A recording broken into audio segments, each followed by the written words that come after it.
Nice to see you again on my channel. Let's dive into the new story and try to resolve it together in the comments below after watching this video. Get comfortable and let's begin. Today we will listen to a big, fascinating story with updates, just as you requested. And at the end, we'll discuss some stories from our community's life. Cheers!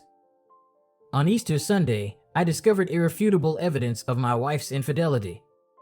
The very next day, I confronted her with the evidence and left, and since then, I have not spoken to her and have no intention of doing so. Although we are getting a divorce, I feel that even this is a meaningless gesture.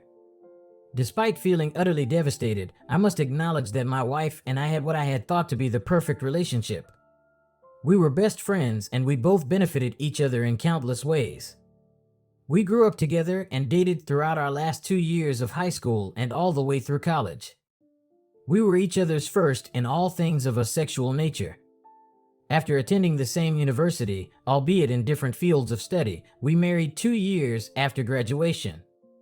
We moved to a major city near our hometown to be near our families, where I secured a position as an engineer with an excellent salary and benefits, while she took a job teaching at a high-profile private school, which she held in high esteem. Together, we made great money, so we always spent a lot of time together. We traveled and dined out frequently, and every night felt like a date night. Even among a group of friends, there was always the two of us together. We were so stupidly happy that they could have put our goofy love grins as the sample photo and picture frames for sale. At the time, life was great and had always been. Less than 4 times a week was considered a dry spell for us. We had a great life in general, or at least that's what I thought. I thought we had had a great life together, but I've come to realize that all of that was a lie. We were planning to try and have children soon. This totally blindsided me. I cannot stop crying.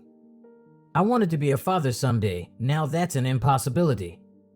Easter morning, at the break of dawn, we were supposed to help at our church hiding Easter eggs on the property for kids to find later. We got up and threw on some clothes without showering before driving to the church together.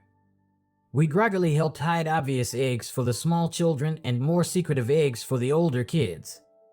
Later that day, my wife took many pictures on her phone of us, as well as many members of the congregation. We all ended up having coffee and donuts while conversing before heading home. I had driven to the church, but I got my wife to drive us home. She commented she was going back to bed for a few hours when we got back. I wanted to preview the college basketball championship game the next night because my father was a Baylor graduate. I brought my wife's iPad along, which I used all the time like it was my very own. I never expected to see anything, and she didn't anticipate showing me anything. I'm not very tech savvy, so I still don't know what happened exactly, but I was reading an article as we were walking into the house. In the lower right corner, an icon appeared that said something about photos, then picture after picture appeared one atop the other. I don't know if my wife's phone was syncing to the iPad or our Wi-Fi. Again, it meant a loss. I saw the pictures were the ones my wife had just taken minutes before outside the church, so I continued reading. Suddenly, a few pictures flashed by that looked like they contained nudity, which was very out of character for my wife. I tried tapping on the pictures to go back, but it was like the photos weren't on the iPad. It just showed each one to me for a split second. I opened the photo file on the iPad, but nothing remotely pornographic was stored on the iPad that I could find. I realized none of the photos taken at the church were on the iPad, yet I had seen them flash by. My wife went into the kitchen and got a bottle of water to take with her as she headed back to bed. I watched her walk up the stairs, and for the first time in the history of our relationship, I felt like she might be hiding something from me. I searched every file I could find on the iPad, hoping I could find what it seemed, but I eventually realized to ease my mind and have to check my wife's phone. I walked upstairs and found her sleeping soundly in our bed. I grabbed her phone off of the charger and took it into our bathroom. We'd never had an open or closed phone policy. We just used each other's devices at will with nothing to hide, so discovering her passcode had been changed made my heart nearly stop. I tried it again and again at different speeds. No doubt it had been changed. My eyes welled up with tears just knowing my wife was probably hiding something from me. It was a sign that there was something unknown to me that I truly needed to know. I walked back in the bedroom and placed her phone back in the charger. Part of me wanted to believe I was crazy or that I just thought I saw something risque, but my mind was playing tricks on me. I had actually imagined discovering what I saw was nothing carnal and laughing about what I thought it actually was, but the passcode got me. I tried acting as normally as possible. She knew me better than anyone, so keeping all emotions welled up while at the same time being sneaky was difficult. But late that afternoon, when she was in the kitchen, I heard her text alert. I popped around the corner just in time to see her enter a brand new code, so I knew I wasn't losing my mind completely. Later that night, after she'd gone to bed, I again took her phone into the bathroom. I entered the new code and opened her photos file. To my surprise, nothing close to a photo containing nudity was anywhere to be found. I even found the photos she'd taken at the church that morning. Nothing pornographic was among them. I was just about to close the app when I decided to look for deleted photos. To my surprise, I found 2 photos of my wife nude and partially nude along with a naked shot of some guy other than me. I quickly sent all 3 pics to my own phone, then deleted that text as well as the photos. I placed my wife's phone back in the holder, walked to the downstairs restroom to make less noise, and vomited as if I had been given an epic. I had never seen either picture of my wife before. She didn't do that sort of thing, and I didn't really desire it. I could always have her to myself soon enough given the next opportunity, and I already knew how beautiful she was naked. We just felt like photos like that could always come back to haunt people. She and I were too united as one. We had no need to share our intimacy with the world, or so I thought. I sure didn't know who the guy was in the picture. I looked at it and felt anger, even having no idea who he was or if my wife knew him in any way. After I stopped hurling my guts up, I lay on the floor and cried like a little child. I had never cried harder in my life, but I just knew something was wrong. I could feel it. I got a few hours of sleep next to my wife before I had to get up to go to work. Every project I was working on got put on hold as I researched how to recover texts from a phone. As it turns out, since the plan we had was in my name through my employer, I could access every message and pic sent via text. Long story short, I recovered raunchy messages, selfies, and even pics and videos together all there. I could say I went and vomited again, but it was dry heaving. It got rid of the last thing I could throw up. At 2 a.m., I went down to my car and cried so hard I thought my eyes would bleed. I couldn't imagine the nightmare I was living was real, but I knew instantly everything with my wife, my best friend, was over, and every dream I had was gone. I yelled primal screams of rage. I was thankful she wasn't there in my moment of discovery. I didn't know what I was capable of, and I didn't want her to see me like that. I couldn't think what to do, where to go, who to call.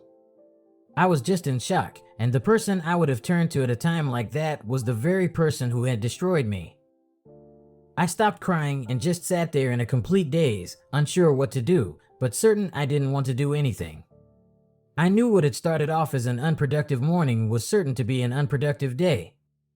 I went back inside, met with each team member on the company project we were doing, then left work. I didn't even want to look at my wife, so I certainly wasn't going to go by her school to confront her. I just drove around for hours in shock. I went from tears to rage and back again. The evidence was overwhelming and undeniable. I considered emailing my wife and both our families with all the information I had found, and then driving my car off a ravine. I truly didn't want to continue living, and I certainly didn't want to deal with the confrontation to end our marriage once and for all. My wife usually got home a few hours before I did, so I parked down the street from her school to see where she went after work. I had it in my mind that she would probably head to her lover's house for a quickie after work, but she left and went straight home, oblivious to the fact that I was following her most of the way. I printed out pages and pages of texts and pictures at work to show her what I knew. I anticipated confronting her and her denying anything until I showed her proof, leading to much conversation and fighting. I didn't want that. I didn't want to ever lay eyes on her again, talk to her, or be in her presence ever again. Those pictures, in particular, ended all love I ever had for her in an instant. In fact, in the course of a day, I went from loving her more than I knew was possible for a human to love, to hating her with every fiber of my being. How she could do to me what she did was mind-boggling. We were done the second she cheated. I was just the last to get the memo. My mind was all over the place. I just wanted to go into the house, pack a bag, and leave without seeing her or saying a word if possible. When I walked in the front door, she was sitting on the couch texting.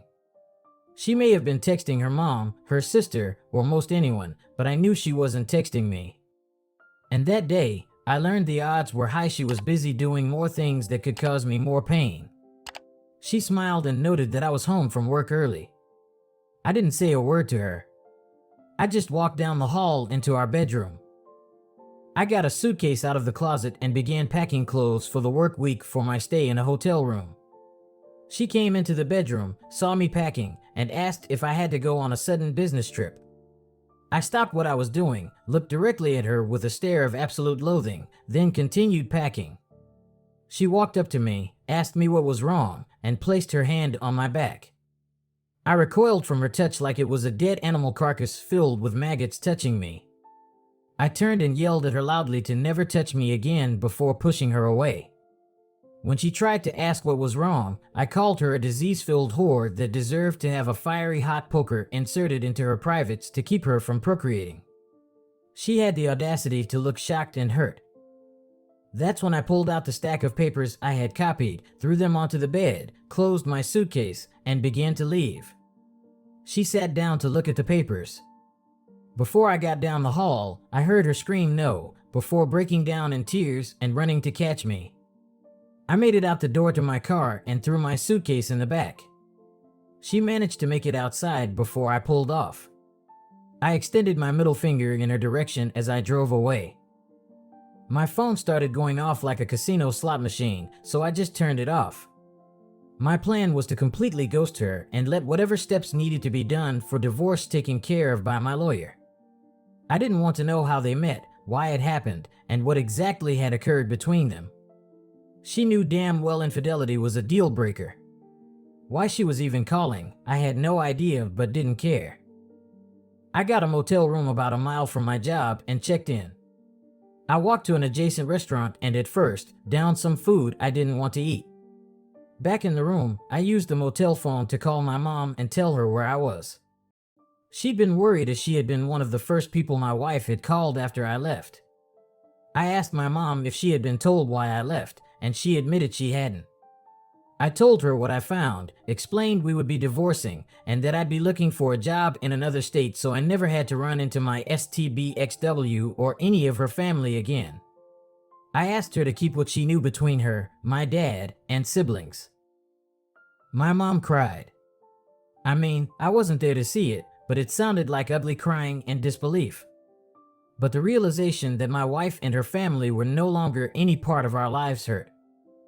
I'm sure knowing she would never hold a grandchild fathered by me hurt a lot too, but she knew how I was raised, so she also knew I was done. I was exhausted after the call with my mom, so I cried myself to sleep only to be awakened by a knock at the door around midnight.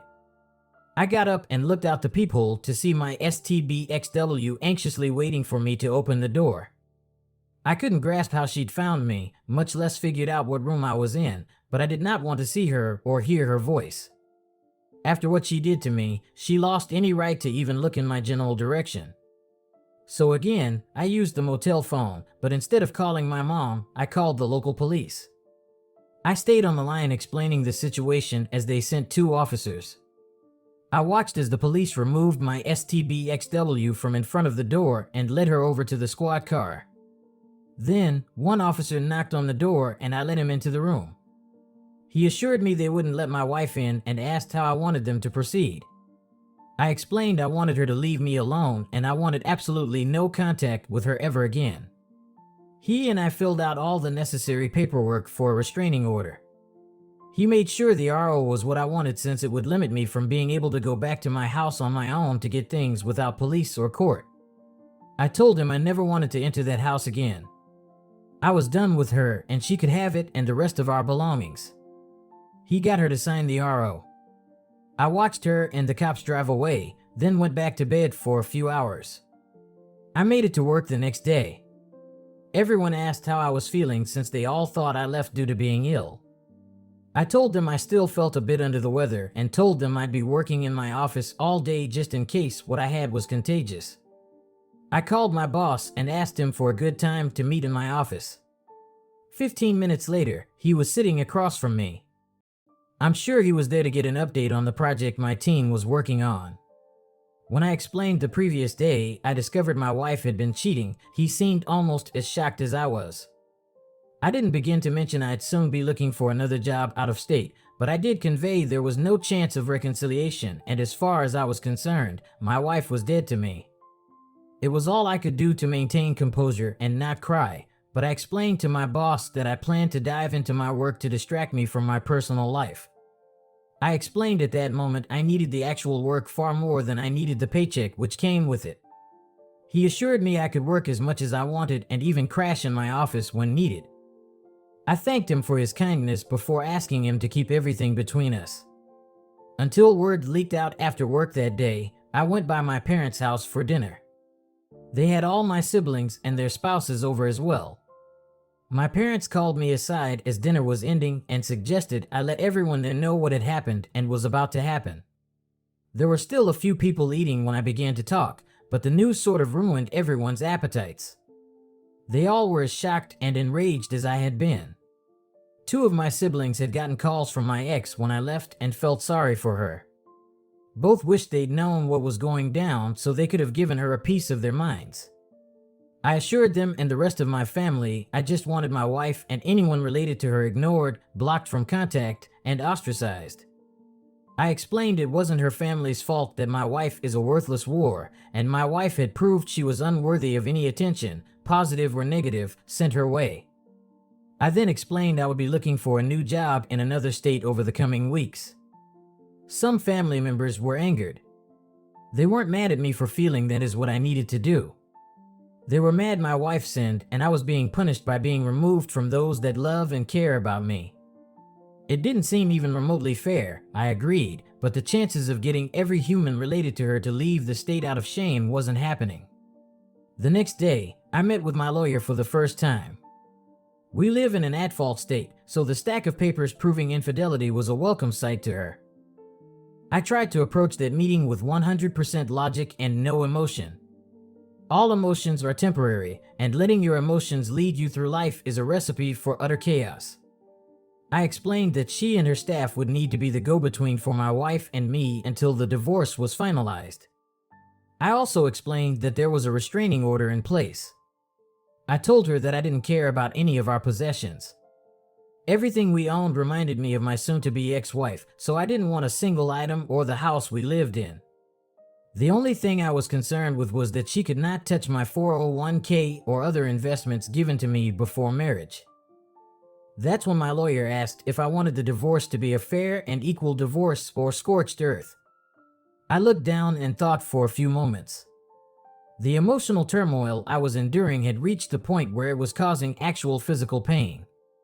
I knew the events I was living through had changed everything forever, and there was no going back. A week before, if I had been presented with a fair or no-holds-barred option, I would have gone with a fair route. But I felt nothing but loathing and disgust for the woman who lied to me nearly my whole life and betrayed me like no one else had. I instructed my lawyer to take every available avenue to make the divorce as painful as possible. Any item my lawyer managed to get from my soon-to-be ex-wife for me would just go into a big bonfire after everything was finalized. But at that moment, I envisioned that bonfire being so large and bright it could be seen from space. I wanted her to go after my wife financially, and if they could figure out who the affair partner was, to go after him as well. My state has alienation of affection laws, which allow a person to sue someone who contributed to the end of a marriage in civil court. I told my lawyer that if they discovered he was in a relationship, to contact his partner. In short, I wanted to make everything hell on earth for them both. I wanted to convey to my wife that I hated her beyond words and I was out for blood. I wanted to destroy her life like she had so casually destroyed mine and let the pieces fall where they may. My lawyer called me at work today to let me know that my wife had been served at her job. She asked me to come by after work to talk with a messenger they'd sent to serve my wife papers. Just knowing she'd been served and was grasping that I would never be any part of her life again was enough, but I decided to listen to the messenger in the hopes he might tell me my ex-wife jumped out of a window after being served. He and I sat in an office without my lawyer present as he explained. He had taken the paperwork to the school at around 10 a.m. He checked in with the front office as a courier, and a member of the faculty led him to my wife's classroom. She was in the middle of a lesson as the employee opened the door. The courier said he walked past the staff member, asked my wife to verify her name, and told her she had now been served with official divorce papers due to infidelity. He said my ex-wife was obviously shocked at the speed I was moving, embarrassed to be served at work in front of her students, and was fighting back tears. He told me as he walked out she fell to the floor and began sobbing uncontrollably. That was all good to hear, and I was glad she'd gotten the paperwork. Honestly, I'm not even sure why I'm writing this out. It's been a bit cathartic, but I don't need advice. Well, at least I don't think so. As stated, I have everything planned out, and the divorce is in motion and will take place. I just hurt so bad and am truly struggling to find a reason to carry on. I don't want to. I'm not suicidal. There is no part of me that wants to die. I want my life back, and that is an impossibility. There can be no new life in my future with someone else. She destroyed something pure and beautiful, one can only attain once in a given lifetime, and despite her tears, she didn't even care. She took what we had and turned it to ashes with her infidelity. I'm struggling to envision my life totally alone until the day I die, and I don't want to go on. I hate myself for ever giving her a minute of my time, much less years of my life. I feel like my entire life has been and will be a wasted life. Sure, I have a career and the capacity to move on, but doing it alone the rest of my days is just overwhelming me. I suppose I need to explain why I said I will never be a father and will be alone from here on out, but I was raised a certain way with a certain mindset. My wife was raised this way as well. It's one of the reasons we were so close. I guess in the end, she didn't give a damn about her proper upbringing and decided to destroy us both in the process. I was raised to believe that humans were never meant to run around sowing oats and having meaningless tawdry times with random hookups. I believe the most ideal relationship a human can achieve in this life is one where the two have only known each other. I understand in these modern times that point of view sounds archaic to most, if not all. But two people discovering intimacy together, every act of intimacy is a beautiful thing. Nobody has to worry about past partners, diseases, and pregnancy. Nobody has to worry they aren't doing something as well as a previous partner. It's so great because there were no other partners. You learn and grow together. Instead of living a life that would remove any possibility of STDs, unwanted pregnancy, paternity fraud, etc., our world has made ways to correct those mistakes instead of having to face the consequences of foolish people. Two become one, and nothing can come between them. That's what romantic relationships were meant to be, but humanity has run away from that mindset. That's what my wife claimed to believe, to me more times than I could count. I couldn't begin to tell how many times my wife claimed to be grateful we lived our lives the way we did. She said she cherished the fact that we could know each other in a way few people can anymore.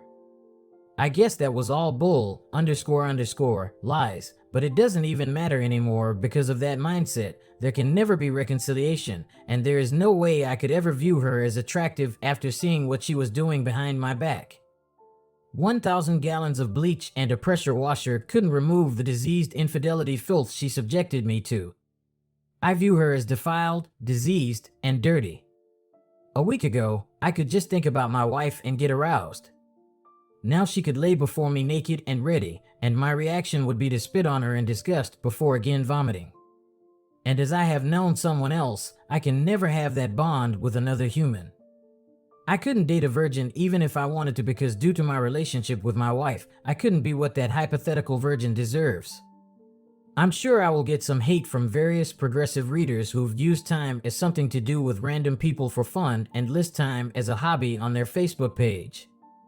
That's all fine and smuffy, opinions differ, and I know my viewpoint is far from standard anymore, but one man and one woman are the way it has always been supposed to be.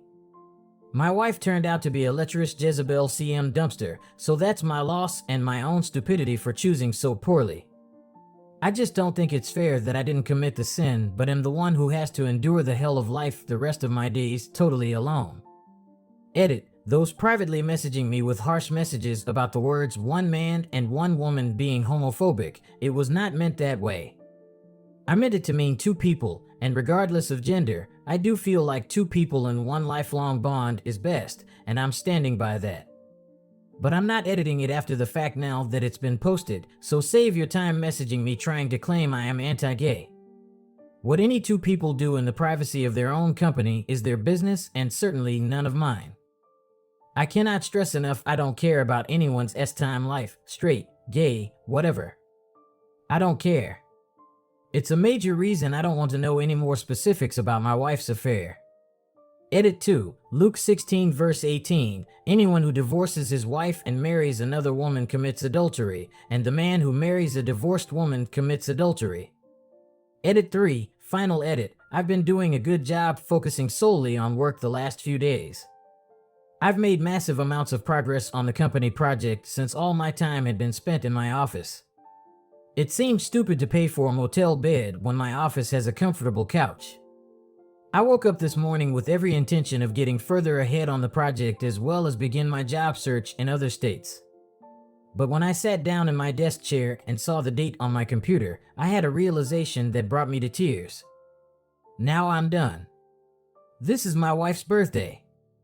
Obviously, I had zero plans to send her any well wishes, but it made me consider something I hadn't.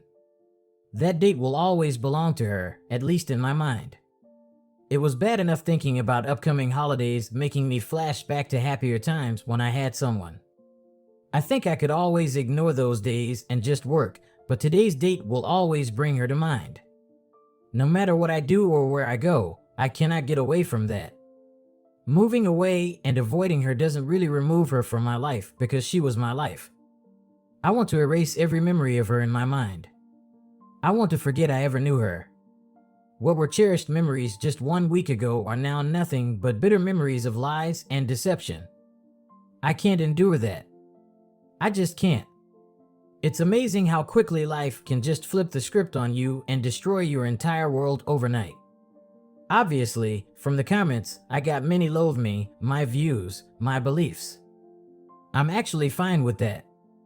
I'm honestly not usually one to use language and terms I used in my post. I just felt her actions said much harsher things to me than any words I could say to my wife ever could. But when things end, they end, much like life. Sure, I could seek out help to try and convince myself this all hasn't been as bad as it seemed, but my grandpa taught me not to blow smoke up anyone's ass, especially my own. So it's done, and so am I. This obviously isn't the time or manner I envision it ending, but sometimes this life can be cruel. To continue, God bless you each and every one. May you know peace in this life. I would not wish love upon anyone, even my worst enemy. So, what do you think of this story? I want to hear your opinion, as the story is controversial. As for me, I have no comments on this story. This woman is so disgusting. Click the subscribe button and let's keep listening. Story 2. Sorry, I need to vent. I suspect my wife is cheating on me with my best friend. I had written this story on another site as well. Most commenters believe there is something going on and that I'm not crazy. Years ago, my best friend went on a few dates with a really attractive girl. He said he was going to bang the hell out of her because he was extremely attracted to her. He introduced me to her. After 2 to 3 weeks, she broke it off with him. I honestly don't know how far it got between them in those weeks, but I know my best friend is a hound. She and I bumped into each other a lot on the singles scene, and we started hanging out a lot together. I ended up hooking up with her soon after, and I eventually married her. We are in our late 20s and have been married for 3 years now with no kids. We don't get to spend much time together during the weekdays. She works 8 a.m. to 5 p.m., and I work 3 p.m. midnight. My best friend is still a bachelor, single, and available. He works a similar schedule to my wife's. He took it pretty well when my wife and I first hooked up. He was my best man at my wedding. Now, here's the thing that bothers me. They are way too touchy and friendly with each other. My wife and best friend are always play fighting, throwing soft punches at each other's bodies, and having tickle fights. He once sat on top of my wife and tickled her until she cried mercy. Sometimes he walks past my wife and tickles her ribs for no reason, and she does the same to him. I don't enjoy watching another guy touch my wife, and he does it pretty often. There was this time when a bunch of us friends were at the beach. My wife didn't want to go in the water because it was kind of cold, so she was tanning on the sand. For some reason, my best friend wanted her in the water with him. He picked up my wife, who was in her bikini, and threw her into the water. I did not enjoy seeing his hands on my wife's bare stomach and her on his shoulders. She then tried to dunk him under. She was on his back with her breasts pressed against him and her legs wrapped around him. At one point, he had my wife tight from behind and slammed her into the water. Yes, it did anger me seeing my wife 90% naked wrestling with my 90% naked best friend in the water. It felt like they messed around in the water forever, but I'm pretty sure it was closer to a minute or two. The whole time, I was in a bit of shock at what was going on. I didn't know how to react, and I didn't want to make a scene in front of my other friends. I'm not the jealous type, but the image is still stuck in my mind. My best friend texts her more than he texts me. I have read some of their messages, and it's borderline flirting. A while ago, we had a small get-together at my place. We were just chilling and enjoying a few drinks with some friends. I had a little too much, so I went to sleep around midnight while my wife hung out with my best friend and the few remaining friends. Around 3 a.m., I woke up to use the bathroom. My wife was not in bed yet. I went to the living room and noticed everybody had left except my wife and best friend. They were alone, sitting next to each other on the sofa. I know just sitting isn't cheating, but with so many seats and space available, I don't understand why they were next to each other. Their thighs were side by side up against each other. There was plenty of space left on that sofa. They were really close to each other. What could they be doing this late at night alone? It can't be that much to talk about. I suspected something weird was going on, but I ignored it. The next day, I noticed a small red mark that looked like a hickey on her shoulder. I asked how she got that, and she said she didn't know. There was another time while I was at work, and she went out with some gal pals of hers. One of these gal pals is a friend of mine who is more loyal to me. This female friend of mine told me my best friend supposedly randomly showed up there. I was told my wife and best friend flirted all night. They were caught seen dancing on the dance floor. According to my friend, at times, both of them disappeared from the group for a good 10 to 15 minutes. Neither of them smoke. I have thought maybe they were just both in the bathroom at the same time, but honestly, I doubt it. My female friend also suspects something between those two. When I asked my wife about her night out, she failed to mention that my best friend showed up. I have been secretly reading her text messages. I read these text messages, and later on, I look at them again, and they're all deleted. Why would there be reasons to delete their text conversations? I haven't given any clues that I suspect anything. I see texts asking her what she's doing tonight. He's trying to invite her out to hang out with him. I work nights on the weekdays, so it's hard to keep track of her. I remember coming home from work one night, and there were empty beer bottles in the recycle bin. My wife does not drink beer, and I know it wasn't me. My gut feeling tells me my best friend was over having a few drinks with my wife. I didn't ask her about it. I asked her how her day was, and she didn't mention anything about those beer bottles. For all I know, he's been coming over every weekday while I was at work. At any social gathering, those two are always attached at the hips. Strangers would probably assume they were together. With other single women around, he'd rather converse with my wife, and she'd rather talk to him over her gal pals. I was at work one Friday night, and my wife went out with some coworkers. She had a little too much to drink and was not able to drive, so she went through her phone, and from all the people she could have called, she called my best friend to pick her up. He lives on the opposite side of town. She had so many other people who lived closer to call, and she chose him. I've been just playing dumb and naive. I don't have any evidence to accuse her. I have asked her if there's anything going on between her and my best friend. She denies it, saying they are just good friends. Since then, things have been a little more awkward, and the texts have stopped between the two. I have had a friend drive by my place a few times while I'm at work to see if he sees my best friend's car. Nothing yet, but I do have a 2-car garage. It may be parked in there. She's gotten more cautious. She occasionally goes out Thursday or Friday nights. I'm no fool, I know my best friend shows up. There are so many other incidents I can name, but I'm going to stop. My sex life has declined ever since my wife has been spending more time with my best friend. I'm stuck on the second shift, and I can't get on the first due to seniority, length of employment there. I have no college education, so to find a job that pays close to $25 an hour is a blessing. I know to save my marriage, I need to quit my job, but I've been asking myself if my marriage is already over. Another question I've been asking myself is who would she choose, me or my best friend? Every time I see my best friend, it reminds me of what could be going on behind my back. There's this rift between me and my friend now. I have not brought it up with him yet, but I'm sure my wife has. Our friendship is a little torn due to a girl. Do you think there's something going on, or am I going crazy? Your support means the world to me. If you want to see more videos like this, please consider subscribing and sharing this video with your friends. Guys, thank you very much for your attention. I appreciate that you have devoted your time to my work, specifically on this channel. If you subscribe to the channel, I will be happy. But if you decide to talk to me in the comments about this story, I will be even happier. Stay tuned for my next story on this channel.